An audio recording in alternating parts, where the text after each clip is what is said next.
বাংলায় একটা কথা আছে, সুখে থাকলে ভূতে কিলায়।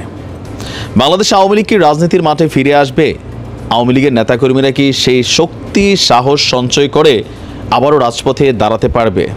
অথবা আওয়ামী লীগ যেই পরিমাণ আধিপত্য বিস্তার করেছিল, সেই আধিপত্য বিস্তার করে আবারও কি মাঠে টিকে থাকতে পারবে? মানসিক মনোবল কি ঠিক আছে? যেমনটা আমরা শুনছি যে আওয়ামী লীগের নেতাকর্মীরা সব পোতাই গেছে, গর্তে ঢুকে গেছে। আসলে কি বিষয়টা তাই নাকি না যখন প্রয়োজন হয় তখন আবার রাজপথে ফিরে আসে, পুরনো যে রূপটা সেটাকেও মানুষের সামনে নিয়ে আসে? আর এই রকমের অ্যাক্টিভিটিসের কারণে বাংলাদেশ আওয়ামী লীগকে নিষিদ্ধ করার জন্য যেই প্ল্যান পরিকল্পনা অথবা যে চাপ তৈরি হচ্ছে, সেই চাপের মধ্যে তারা ধরেন আরও এক ধাপ আগায় দিবে যে হ্যাঁ, আওয়ামী লীগরা সেটা নিষিদ্ধ করা দরকার। কেন? তারা এখনও ভালো হয় নাই। আমরা আজকে নরসিংদীর রায়পুরায় যে ঘটনা ঘটেছে, এই ঘটনাগুলো আমার কাছে মনে হয় কোনোভাবেই মেনে নেওয়া যায় না। নরসিংদীর রায়পুরায় আধিপত্য বিস্তারকে কেন্দ্র করে আওয়ামী লীগের দুই গ্রুপের সংঘর্ষের ঘটনা ঘটেছে। আপনি চিন্তা করেন যে এখনও আধিপত্য বিস্তার নিয়ে চিন্তা ভাবনা করে। তবে এই খেলাতে এখন বিএনপিও লিপ্ত হয়ে গেছে। বিভিন্ন জায়গায় এই যে ধরেন আগামী বিজয় দিবসে বিজয় মেলা পালিত হবে, দুই গ্রুপ লাইগা 12 জন আহত। বিভিন্ন জায়গায় সিন্ডিকেট বাণিজ্য, টেন্ডারবাজি, চাঁদাবাজি, দখলবাজি এগুলোকে কেন্দ্র করে বিএনপি যেখানে মোটামুটি ভালোই ভূমিকা রাখছে, তা আওয়ামী লীগ ভাবতেছে মাঠটা তো আমাদেরই ছিল, অস্ত্র জমা দিছি, নেতা ভাগছে, কিন্তু ট্রেনিং তো ভুলি নাই, আছে মেশিনারিজ আছে কিছু, এটা প্রমাণ করছে যে আমরা এখনো দুর্বল হয়ে যায় নাই। আমরা এখানে যেই ঘটনা ঘটছে, এখানে একজন ইউপি সদস্য সহ 2 জন নিহত হয়েছেন, বুঝতে পারেন। এমনি আওয়ামী লীগের নামে মামলার অভাব নাই, আর এরকম একটা ঘটনায় কত হাজার নেতাকর্মীর নামে মামলা হবে এটা ভাবা যায়? আপনার এখানে আহতের সংখ্যা হচ্ছে 10 জন। আর এই ঘটনা ঘটছে কোথায়? রায়পুরা উপজেলার মেথিকান্দা এলাকায় এই ঘটনা ঘটেছে।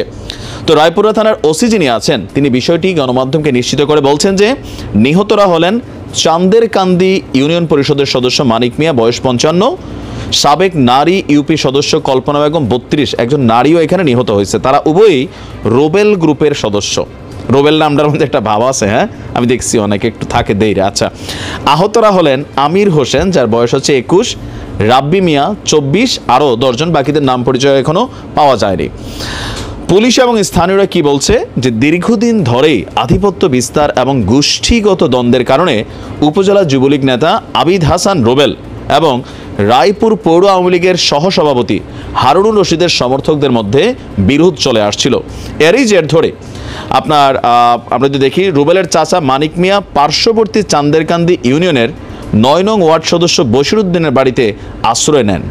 এতে হারুনুর রশিদের সমর্থকরা তাকে বশিরউদ্দিনের উঠানেই কুপিয়ে হত্যা করে। আব্দুল জব্বার বলছেন, ওসি সাহেব, যে দুই গ্রুপের গোষ্ঠীগত দ্বন্দ্বের জেরে ভোর থেকেই সংঘর্ষের ঘটনা ঘটে।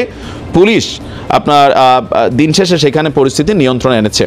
এখন এই ঘটনাগুলোর আসলে ইফেক্টটা ব্রডলি কোথায় যাচ্ছে? ব্রডলি এখানে যাচ্ছে যে আওয়ামী লীগ ভালো হয় নাই। গেল 4 মাস যাবৎ যেহেতু গণমাধ্যমে এই সকল নিউজ আর আসে না, এখন বিভিন্ন ইস্যুতে গণমাধ্যম ব্যস্ত, ফাঁকে ফাঁকে আওয়ামী লীগ জানান দিচ্ছে যে এখনও তারা মাঠে আছে, প্রয়োজন লাগলে 2-4টা লাশ এমনি ফেলাই দিবে। আবার বুঝছেন, আমি আমার বাংলাদেশ আওয়ামী লীগের যারা ফ্যান ফলোয়ার সমর্থকরা আছেন তাদের উদ্দেশ্যে বলি, সুখে থাকলে মাঝে মাঝে ভূতে কিলায়। এটা মাথায় রাখতে হবে। আপনি যখন যে কোনো একটা জায়গায় অপকর্ম করছেন, আপনি দেখেন নামের শেষে কিন্তু আওয়ামী লীগ উঠে আসছে। এটা আপনার ব্যক্তিগত বা গোষ্ঠীগত একটা সম্পর্ক, কিন্তু গণমাধ্যম কিন্তু এটাকে আওয়ামী লীগ হিসেবে নিয়ে আসছে। বদরুলের কথা খেয়াল আছে তো? আমি বারবার উদাহরণ দেই, ওই যে খাদিজা প্রেমে রাজি হয় নাই, বদরুলকে কিতা হস মাতিয়া, তো যাইয়া কিন্তু সেনি দিয়া 2টা কূপ দিয়া লাইছে, পরে কিন্তু ছাত্রলীগের নাম হয়ে গেছে বদরুল লীগ। তো এরকমভাবে বিভিন্ন সময় আপনার ব্যক্তি একটা অপকর্ম বা ব্যক্তি কর্মকাণ্ড পুরো দলকে বিপদে ফেলে।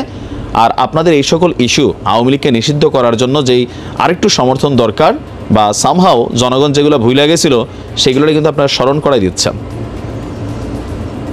তো এবার এনজয় করেন বাকি সিচুয়েশন। ভালো থাকুন। আসসালামু আলাইকুম।